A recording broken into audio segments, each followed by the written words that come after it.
নমস্কার বন্ধুরা, আমরা এই মনসুনে 3 দিনের জন্য গোয়া ঘুরে এলাম। তো মুম্বাই থেকে গোয়া বন্দে ভারত করে গেলাম।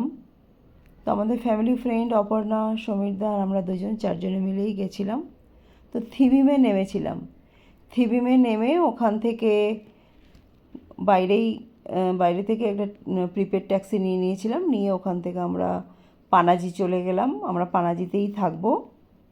তো পানাজি থেকে গিয়ে ফ্রেশ হয়ে তবে বিকেলবেলায় বেরিয়ে পড়লাম মিরামার বিচ ঘুরতে।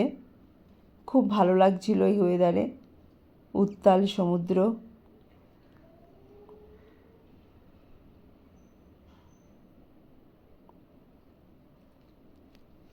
ভীষণ সুন্দর লাগলো এই মনসুনে গোয়া।